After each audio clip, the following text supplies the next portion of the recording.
বাংলাদেশের কোটা সংস্কার আন্দোলনে নিহত আবু সাইদের পরিবারকে প্রায় ৭.৫ লক্ষ টাকা আর্থিক সাহায্য করল বেগম রোকেয়া বিশ্ববিদ্যালয় কর্তৃপক্ষ।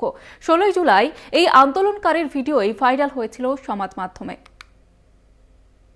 জুন মাস থেকেই যে আগুন ধিকধিক করে জ্বলতে শুরু করেছিল তুষের আগুনের মতো, জুলাইয়ের প্রথম থেকেই তা ছড়াতে শুরু করে দাবানলের মতো। পথে নেমে কোটা সংস্কারের দাবিতে আন্দোলন করতে শুরু করেন বাংলাদেশের বিভিন্ন প্রান্তের ছাত্রছাত্রীরা। এই আন্দোলনকারীদের মধ্যে অন্যতম হয়ে ওঠেন আবু সাইদ।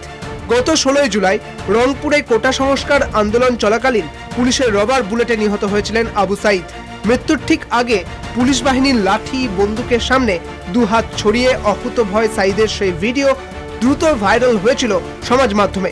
রাজনৈতিক বিশ্লেষকদের এক অংশের মতে, বাংলাদেশের এই আন্দোলন জোরদার করে তোলার ক্ষেত্রে দায়ী বুলেটের সামনে দাঁড়িয়ে শহীদ এই ছাত্র আবু সাইদের প্রতিবাদ।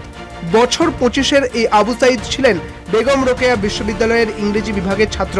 পড়াশোনার যাবতীয় খরচা নিজেই টিউশনি করে জোগাড় করতেন তিনি। এবার আবু সাইদের পরিবারকে প্রায় ৭.৫ লক্ষ টাকা আর্থিক সাহায্য করল বেগম রোকেয়া বিশ্ববিদ্যালয় কর্তৃপক্ষ।